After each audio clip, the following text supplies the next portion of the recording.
नमस्कार दोस्तों, हमारे चैनल में आपको स्वागत है। आशा करता हूँ आपको वीडियो पसंद आए। आज हम बात करेंगे शिव और देवी गंगा की कहानी के बारे में। कृपया हमारे चैनल को सब्सक्राइब करें और पास की घंटी को दबाकर नोटिफिकेशन ऑल कर लीजिए। हमारे आने वाले वीडियो के नोटिफिकेशन प्राप्त करने के लिए भगवान शिव की कांस्य प्रतिमा देवी गंगा को उनकी जटा में पृथ्वी पर लाया गया। भगवान शिव की अधिकांश मूर्तियां उनकी जटा के माध्यम से बहती गंगा नदी को दर्शाती हैं। हिंदू आइकनोग्राफी में सभी प्रतीकों की तरह शिव और हिंदू देवी गंगा के पीछे एक दिलचस्प कहानी है। हिंदू पौराणिक कथाओं के अनुसार भारत में सागर नाम का एक शक्तिशाली राजा था। देवताओं पर अपना आधिपत्य जताने के लिए उन्होंने अश्वमेघ यज्ञ करने का निश्चय किया। स्वर्ग के राजा इंद्र राजा सागर से ईर्ष्या करने लगे और उन्होंने अश्वमेघ यज्ञ के घोड़े को चुराने का फैसला किया। इंद्र ने सफलतापूर्वक घोड़े को चुरा लिया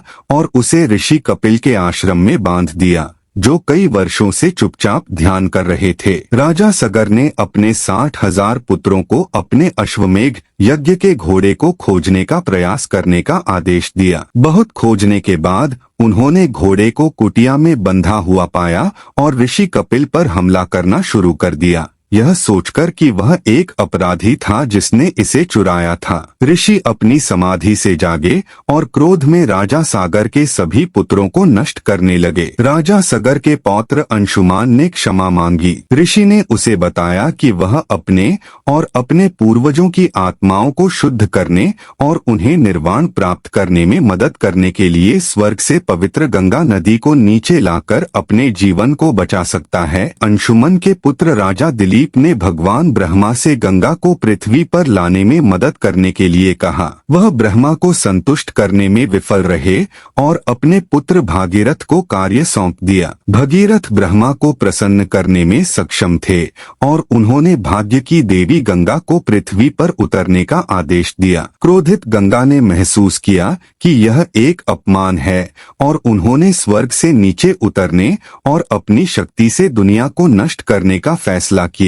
भागीरथ को ब्रह्मा द्वारा चेतावनी दी गई थी कि स्वर्ग से उतरने पर पृथ्वी गंगा को धारण करने में सक्षम नहीं होगी। उसे भगवान शिव की मदद लेनी चाहिए जो गंगा की शक्ति का सामना कर सकते हैं। भागीरथ ने भगवान शिव से उनकी मदद करने का अनुरोध किया और शिव गंगा को अपनी जटाओं में स्वीकार करने के लिए तैयार हो गए। अहंकारी गंगा ने शिव को पृथ्वी के केंद्र में धकेलने और उन्हें डुबाने की कोशिश की, लेकिन पराक्रमी शिव ने उन्हें आसानी से अपने ताले में पकड़ लिया। शिव का बंधन इतना मजबूत था कि गंगा बेबस हो गई। भगवान शिव गंगा को सबक सिखाना चाहते थे, लेकिन भगीरथ की प्रार्थना से प्रसन्न हुए और उन्हें 7 धाराओं में छोड़ दिया। गंगा की 7 धाराएं भागीरथी, जाह्नवी, विलंगना, मंदाकिनी, ऋषि गंगा, सरस्वती और अलकनंदा हैं। गंगा ने शांत होकर भागीरथ का अनुसरण किया, उन्हें उनके पूर्वजों के पास वापस ले गई